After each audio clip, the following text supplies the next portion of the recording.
Hey everyone, Dan Mortimer with eXp Realty, and it's time for another weekly market update for Henderson and Las Vegas. This is the last 7 days, just a little snapshot of what's going on in our market. Want to make sure that you guys are all informed about what's going on and the latest. So let's take a look at the last 7 days. In the last 7 days, we've had 847 new listings that have come on the market. We also had another 155 that came back on the market, meaning that we had 155 properties that were under contract with a buyer. For whatever reason, the buyer backed out, and those properties are back on the market. We also had 803 listings in the last 7 days that had a price decrease. That could be $1. I've seen some do $1, of $500, $1,000, $10,000, $100,000 in some cases, but 803 total price reductions. And we also had 268 that went into under contract show status, and another 378 that went into under contract no-show status. So in total, that's about 646, if my math is correct, properties that have gone under contract. So a good absorption amount. We also had 493 that went into sold status. So went under contract, deal closed out, money was exchanged, keys were exchanged, and owners are into their new home. There are also 71 that were put into coming soon status, so they're not included with the new listings yet. These are properties that will be active on the MLS and syndicated to other third-party websites in the next 30 days or less. So looking at the total numbers, we're still sitting on over 5,000 active single-family homes. There are 1,220 condos that are currently listed, and then there are another 689 townhomes available as well. So the trend is continuing with what we're seeing. I think the positive right now for sellers is homes are still moving. Price is a big factor. Buyers have more options to choose from, and generally speaking, they're asking for agent fees. Some of them are asking for lender or credits for their loan. They're a little bit more stingy on price as well. And so we're starting to see that reflect in the market, that there are homes selling. Like I said, about just under 700 compared to 847 new listings that are hitting the market. So the absorption is still good, but our inventory is still steadily climbing, which is a good sign for buyers. I think I've talked to a lot of people that are concerned about what's going to happen in the election. And I just wanted to give you some historical perspective based on what I've seen in previous years.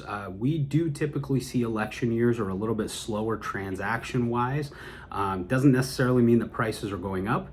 I think I heard a stat yesterday that after the last 11 elections, 9 times the prices have gone up. We saw it just in 2020. There was a lot of uncertainty and a lot of concern. And as soon as the election was over, things just exploded in our market. Prices went up, inventory went way down, and it got really, really competitive. With interest rates starting to decline, and they've been kind of holding steady, but I think what a lot of people are anticipating in the next 6 to 9 months in our Las Vegas and Henderson market is we're going to see things really start to pop. So if you're thinking about buying, my message is still kind of the same. If you're not in a position to buy, you can't afford the payments, you're not confident that you're going to be staying in the Las Vegas market for the foreseeable future for at least, I would say, 3 to 5 years, it doesn't make sense to buy. I get a lot of people that I see on social media and that have their own YouTube channels and things like that that are just saying rates are low, buy, inventory's up. There are options, and the message that I really want to convey to people is if you're not in a position to buy, you shouldn't buy. Like, you shouldn't force your way into a home hoping that eventually you'll be able to cover your mortgage, or it's going to require you to make a significant lifestyle change that you're not comfortable with.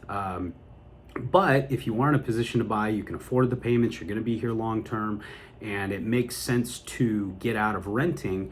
I think the other thing that we're going to see is our rent prices are probably going to start going up again. They've been dipping, kind of the same thing that we've seen with the housing market. A lot of landlords are overpricing things because of old demand, and they just haven't come back down to the reality yet. So we're starting to see that dip, and we're starting to see it in the in the resale market as well when it comes to homes.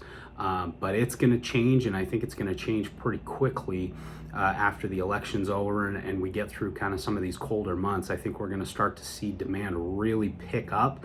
As far as overall sales go, this this has been one of the slowest years that we've seen in the housing market. It's actually going to be even slower than it was in 2008, if you can believe that. That's what we're on track for. But prices are still continuing to go up. That's kind of the challenge that buyers face right now in this market. And so you have to take advantage of these windows of opportunity where if you're thinking about buying a home and you're saying, yeah, let me wait until the election's over. Yeah, let me wait until the spring. Let me wait until the next summer. There's a good chance, and this is just my perspective. This is not something that is a for sure thing, because as we've seen in the past, anything can change. But the trends that we're seeing right now, and with what we're seeing in financial markets and with rates, I think things are going to pop again pretty quickly in 2025. Now, it may or may not. That remains to be seen. But you have to, when prices are as crazy as they have been, and housing demand has been as crazy as it has been in the last 5 years, you have to look for these windows of opportunity where you can get a home at a good price. You can get closing costs, get assistance with closing costs, get assistance with agent fees, all kinds of stuff like that sellers right now are willing to work with you on.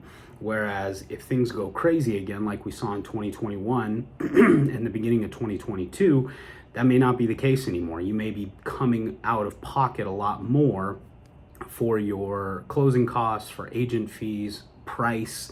You may be competing against other offers.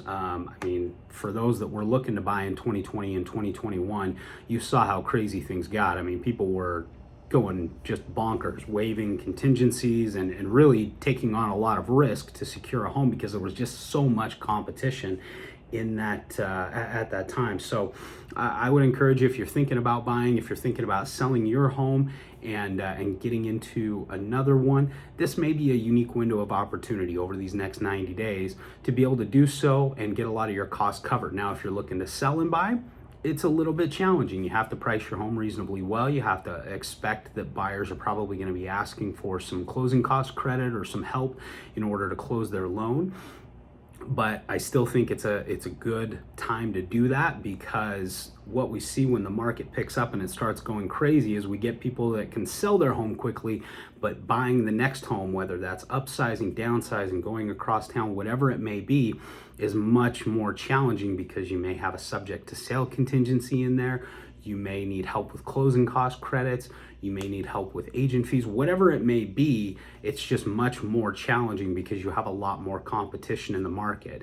And so I would encourage you to take a strong look. One of the things that I really try to emphasize is, doing these videos and keeping you updated on the market. But everybody's situation is unique. I laid out a few different situations for buyers and sellers. I would encourage you, I put a link down below in my description for you to book a no hassle consultation. There's no obligation, there's no cost or anything like that. But let's take a look at your situation and see what makes the most sense. Maybe it does make sense for you to wait 6 months, a year, whatever it may be. And maybe it makes sense to start this process now. But you're never gonna know if you don't take that next step. And so I would encourage you to do that. Hope you guys got some value out of this video. If you could, please be sure to like it, share it, subscribe to my channel so you can get updated when I post new videos. I try to put out regular content every week to keep you informed and educated about what's going on in our Henderson and Las Vegas market. So I hope that you get some value from this, and I look forward to talking to you again soon. Enjoy the rest of your day. Thank you so much.